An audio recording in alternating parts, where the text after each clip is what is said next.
പാർലമെന്റിന്റെ മൺസൂൺ സമ്മേളനത്തിന് മുമ്പ് വലിയ ആത്മവിശ്വാസത്തിലായിരുന്നു കേന്ദ്ര സർക്കാരും ബിജെപിയും. പ്രഖ്യാപിത ലക്ഷ്യങ്ങളായ വിദേശ സംഭാവന നിയന്ത്രണ നിയമം കർശനമാക്കാനുള്ള ഭേദഗതി, ഒരിക്കൽ പരാജയപ്പെട്ട മണ്ഡല പുനർനിർണയ നിയമം എന്നിവ പാസാക്കിയെടുക്കാനുള്ള തീവ്രതയിലായിരുന്നു അമിത്ഷായും സംഘവും. തൃണമൂൽ കോൺഗ്രസ്, ഉദ്ധവ് താക്കറെയുടെ ശിവസേന എന്നിവ പിളർന്നു. ശരത് പവാറിന്റെ എൻസിപിയുടെ പിന്തുണ മിക്കവാറും ഉറപ്പായി. ഇരുസഭകളിലും എൻഡിഎ മുന്നിൽ 2 ഭൂരിപക്ഷത്തിന് തൊട്ടടുത്തെത്തുകയും ചെയ്തു. നേരത്തെ തന്നെ ആപ്പിന്റെ 7 എംപിമാരെ, അതായത് രാഘവ് ചന്ദ്രയുടെ നേതൃത്വത്തിൽ ബിജെപിയിലേക്ക് എത്തി. പക്ഷേ 2026 ജൂലൈ 20-ന് സമ്മേളനം ആരംഭിച്ചപ്പോഴേക്കും കളി മാറി. ഒരു മാസം മുമ്പ് ജന്തർ മന്ദിറിൽ കോക്രോച്ച് ജനതാ പാർട്ടി നീറ്റ് പരീക്ഷയിലെ ക്രമക്കേടിനെ കുറിച്ച് തുടങ്ങിവെച്ച ആ ഒരു പ്രക്ഷോഭമാണ് പ്രധാന കാരണം. പിന്തുണയുമായി ലഡാക്കിലെ പരിസ്ഥിതി പ്രവർത്തകനായ സോനം വാങ്ചുക് ജൂൺ 28-ന് നിരാഹാരം തുടങ്ങിയത് ദുർബലമായി ആരംഭിച്ച സമരത്തിന് ജീവൻ പകർന്നു. യുവജനതയുടെ ശ്രദ്ധയും പിന്തുണയും പിടിച്ചുപറ്റിയ പ്രക്ഷോഭം അതിവേഗം ശക്തിയാർജിച്ചു. അടിത്തട്ടിൽ രൂപപ്പെട്ട കൊടുങ്കാറ്റിനെ തിരിച്ചറിയാനും ശരിയായി തിരിച്ചറിയാനും അതിനെ പ്രതിരോധിക്കാനും ഉചിതമായ സമയം എടുത്തുകൊണ്ട് അതിനെ കൈകാര്യം ചെയ്യാനും ബിജെപിയുടെ ബുദ്ധി കേന്ദ്രങ്ങൾക്ക് കഴിഞ്ഞില്ല. പ്രധാന നിമിഷങ്ങളിൽ മോദിയും ഷായും സഭയിൽ നിന്നും മാറി നിന്നു. അമിത്ഷാ പേടിച്ച് മാറി നിൽക്കുകയാണെന്ന് പ്രതിപക്ഷ നേതാവ് രാഹുൽ ഗാന്ധി പരിഹസിച്ചു. അവസാന ദിവസങ്ങളിൽ നീറ്റ് ചർച്ചയ്ക്ക് തയ്യാറാണെന്ന് അമിത്ഷാ അറിയിച്ചെങ്കിലും ആഭ്യന്തരമന്ത്രിയുടെ പ്രഭാഷണത്തിൽ താല്പര്യമില്ലെന്ന് പറഞ്ഞ രാഹുൽ അദ്ദേഹത്തിന്റെ രാജി ആവശ്യപ്പെട്ടു. സർക്കാർ 12 ബില്ലുകൾ പാസാക്കിയെങ്കിലും 11 എണ്ണത്തിലും കാര്യമായ ചർച്ചകളൊന്നുമില്ലാതെ പാസായി. പ്രതിപക്ഷത്തിന്റെ എതിർപ്പിനെ തുടർന്ന് മണ്ഡല പുനർനിർണയ ബില്ല് അവതരിപ്പിച്ചില്ല എങ്കിലും FCRA ഭേദഗതി ബില്ല് JPCക്ക് വിട്ടു. പക്ഷേ സ്വാതന്ത്ര്യദിനത്തിലെ മോദിയുടെ പ്രസംഗം രാഷ്ട്രീയ അന്തരീക്ഷത്തെ മാറ്റിമറിച്ചുവെന്ന് രാഷ്ട്രീയ വിദഗ്ധർ തന്നെ തുറന്നു പറയുകയാണ്.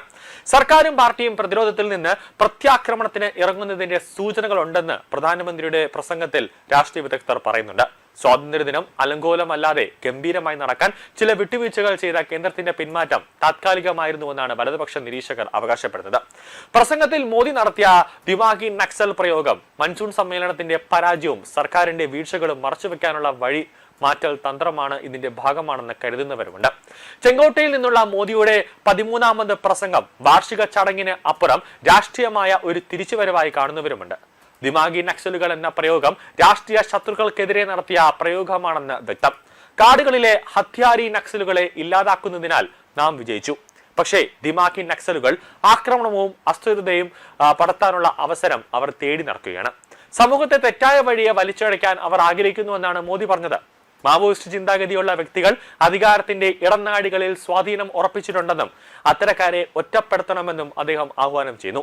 സർക്കാർ സമിതികളിലെ ഉപദേശകരിലൂടെ ഇത്തരം മുൻകാലങ്ങളിൽ നയരൂപീകരണത്തെ സ്വാധീനിച്ചിട്ടുണ്ടെന്നും പ്രധാനമന്ത്രി പറയുകയാണ്.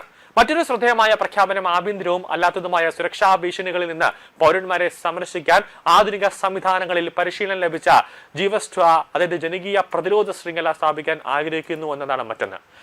യുദ്ധങ്ങൾ ഇന്ത്യയുടെ അതിർത്തികളിൽ മാത്രം ഒതുങ്ങി നിൽക്കുന്നില്ലെന്നും റിഫൈനറികളും ബാങ്കിംഗ് മേഖലയും ഡാറ്റാ സെന്ററുകളുമൊക്കെ ലക്ഷ്യമിട്ടുള്ള ഭീഷണികൾ നേരിടേണ്ടതുണ്ടെന്നും അദ്ദേഹം പറയുകയാണ്. 2025 മേയിൽ ഓപ്പറേഷൻ സിന്ദൂർ സമയത്ത് ജമ്മു കാശ്മീരിൽ ജനകീയ പ്രതിരോധം അത് വോളണ്ടിയർമാരെ സ്വരുക്കൂട്ടിയിരുന്നു. രാജ്യത്തെ 100 കണക്കിന് ജില്ലകളിൽ മോക്ക് ഡ്രിൽ നടത്തി, അതായത് ദേശീയ സുരക്ഷയ്ക്കായി ജനങ്ങളെ സംഘടിപ്പിക്കുക എന്ന ബിജെപിയുടെ പ്രിയപ്പെട്ട ആശയം അവ്യക്തമായ ഒന്നല്ല. പ്രധാനമന്ത്രിയുടെ വാക്കുകൾക്ക് ഉദ്ദേശിച്ച പ്രതികരണമാണോ ഉണ്ടായതെന്ന് വ്യക്തമല്ല.